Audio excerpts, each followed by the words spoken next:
राधे राधे, जय श्री राम। हम लोग पढ़ रहे थे मल्टी टैलेंटेड हनुमान, जिसमें हम लोगों ने पढ़ा था अध्याय 20 श्री हनुमत कवचम। एक मुखी, पंचमुखी, सप्तमुखी, एकादशमुखी हनुमत कवच। हम लोग एक मुखी, पंचमुखी और सप्तमुखी कवच पढ़ चुके थे। आज हम लोग शुरू करेंगे एकादशमुखी हनुमत कवचम। श्री गणेशाय नमः।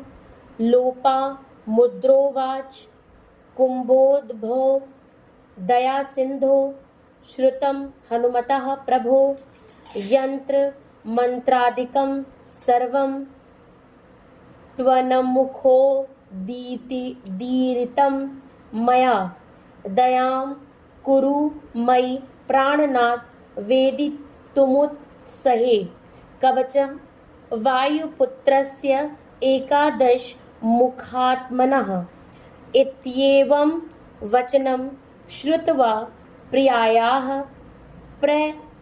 प्रश्यान्वितं वक्तुं प्रचक्रमे तंत्र लोपामुद्रां प्रति प्रभुः।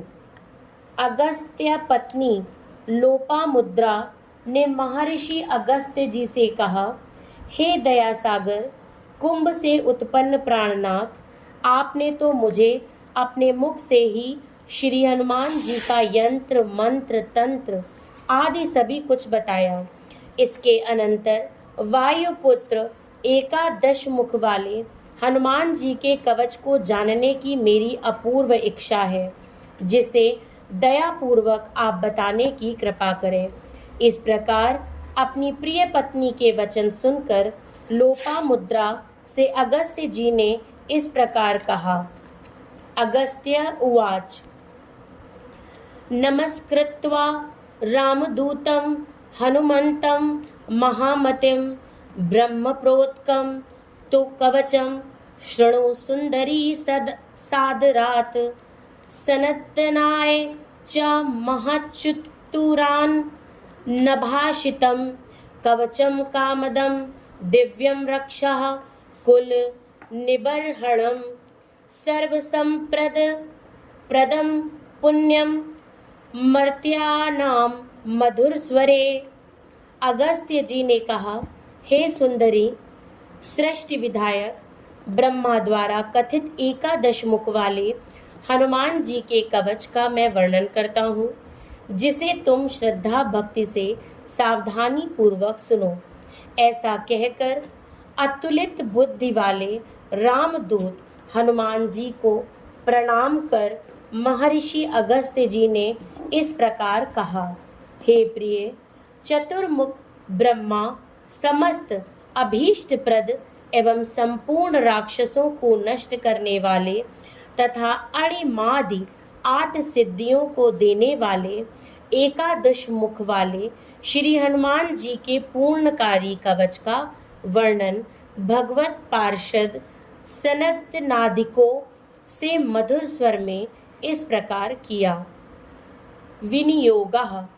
ओम अस्य श्री कवचस्य कादशवक्रस्य धीमतः हनुमत कवच मंत्रस्य सनदन ऋषिः स्मृतः प्रसन्नात्मा हनुमाक्ष देवता अत्र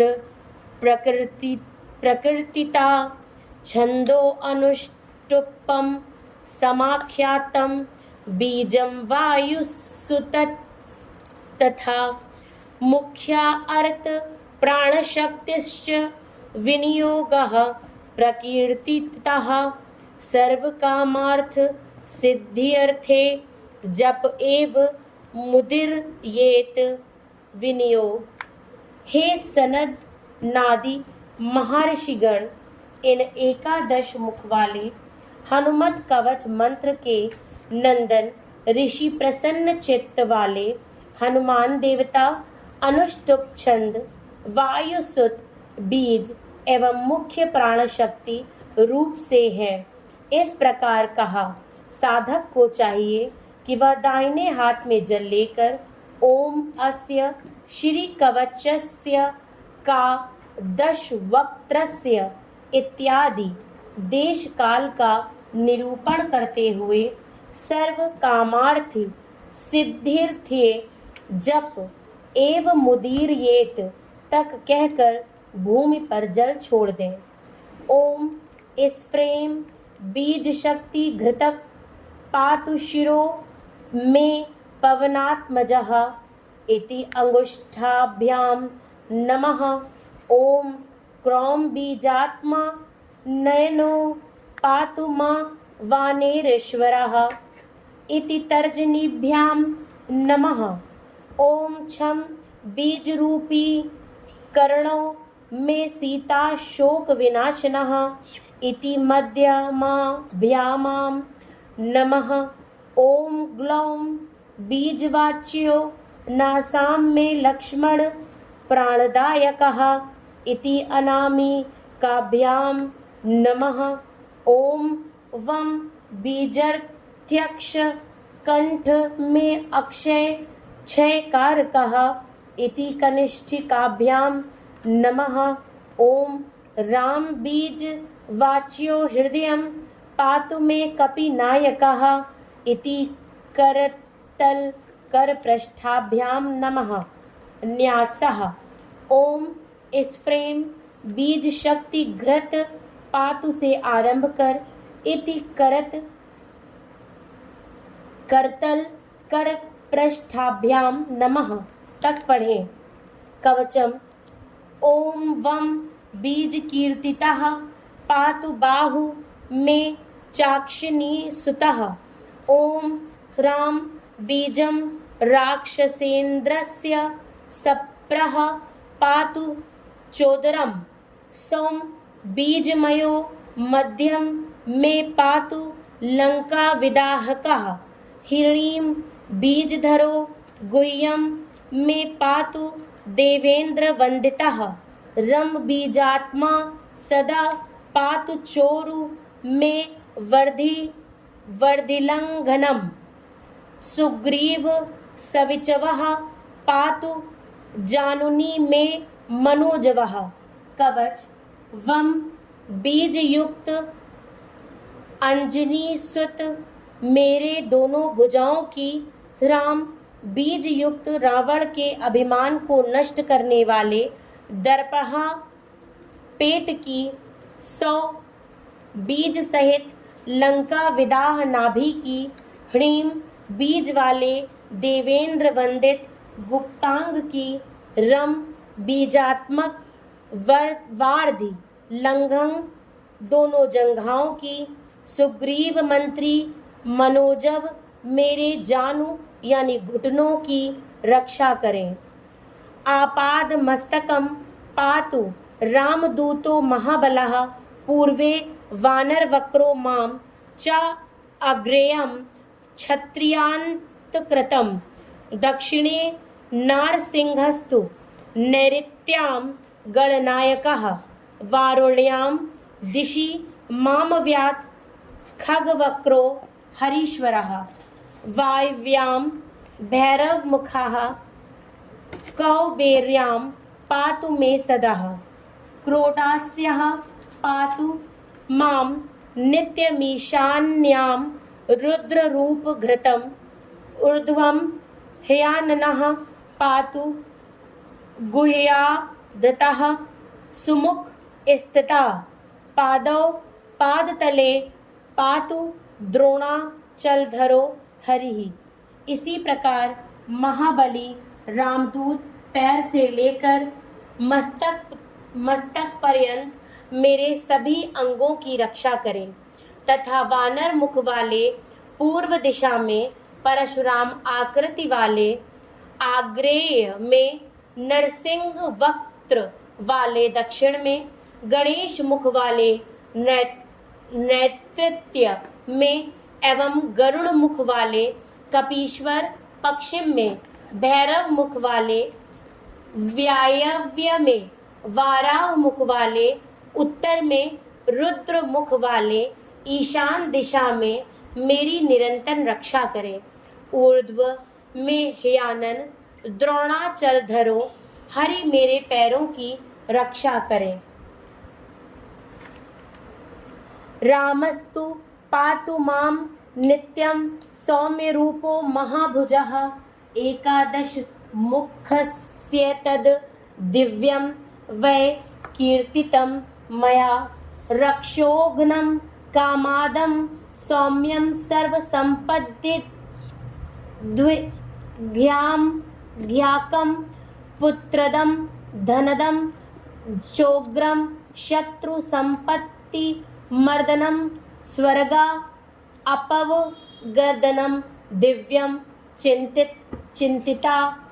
चिन्तितार्थप्रदं शुभम् एतत्त्वकवचमज्ञात्वा मंत्रसिद्धिर्न जायते। विशाल बाहु वाले शांत स्वरूप मर्यादा पुरुषोत्तम भगवान राम मेरी निरंतर रक्षा करें। इस प्रकार मैंने आपसे राक्षसों को नष्ट करने वाले सर्वाभीष्ट प्रद सौम्य सर्व संपत्ति प्रदायक पुत्र एवं धन प्रद एवं समस्त शत्रु एवं उनके संपत्ति विनाशक चिंतित मनोरथ पूर्ण कारक सर्व मोक्ष प्रद एकादश मुख वाले हनुमान जी के इस दिव्य कवच का वर्णन किया। इस कवच का बिना ज्ञान किए किसी भी अवस्था में मंत्र सिद्धि नहीं होती। फल श्रुति ऋषंस तस्य हर्षाणि पठेक्षु द्वतात्मना नरः एकवारं पठेन्नित्यं कवचं सिद्धिदं महतं द्विवारं वा चित्रिवारं वा पठेदायुष्यमापुण्ययात् क्रमादेकादशादेव मार्वत नकृतात् सुधी वर्षान्ते दर्शनं साक्षाल्भते नात्र संश्रितः यम यम चिन्तयते कामं तम तम प्रपोनति पुरुषः ब्रह्मोदीरित मेतद् त्व अग्रे कथिम महत्। फलश्रुति मनुष्य को चाहिए कि वह अत्यंत श्रद्धा भक्ति पूर्वक एवं कवच का 40,000 पाठ करे तथा नित्य एक बार पाठ करे। इससे यह कवच सिद्धिदायक होता है। इसी प्रकार 2 या 3 बार नित्य पाठ करने से अपमृत्यु अकाल मृत्यु का नाश एवं आयुष्य वृद्धि कारक होता है। जो साधक नित्य इस कवच का 11 बार पाठ करता है उसे वर्ष में भीतर निसंदेह हनुमान जी का साक्षात दर्शन प्राप्त होता है और वह जिन जिन कामनाओं की इच्छा करता है वे सभी अवश्य ही उनके पूर्ण होते हैं। हे प्रिय, ब्रह्मा ने सनदनादि ऋषियों से जिस प्रकार इस कवच का निरूपण किया था उसे मैंने तुम्हारे समक्ष संपूर्ण रूप से कहा। इत्येव मुक्त्वा कवचम महर्षि स्तूक्षणीं बभूवेन्दुमुखी निरीक्ष्य सृष्टचित्ता अपि तदा तदीय पादौ ननामा अतिमुदा स्वभर्तु। इस प्रकार महर्षि अगस्त्य जी इस कवच का चंद्रमुखी लोपामुद्रा के समक्ष वर्णन कर मौन हो गए। तत्पश्चात अत्यंत प्रश्नचित्त वाली उस लोपामुद्रा ने अपने परमाराध्य पति अगस्त्य जी के चरणों में अत्यंत श्रद्धा भक्ति युक्त हो प्रणाम किया। इत्यगत्तस्य सार संहिता या मेकादशमुख हनुमत कवचम संपूर्णम। इस प्रकार अगस्त्य सार संहिता में दिया गया एकादश मुख हनुमत कवच संपूर्ण होता है। जय श्री राम। यहीं पे हम विराम देंगे, कल अध्याय 21 शुरू करेंगे। बागेश्वर धाम की जय, बागेश्वर सरकार की जय, सन्यासी बाबा की जय, दादा गुरु की जय।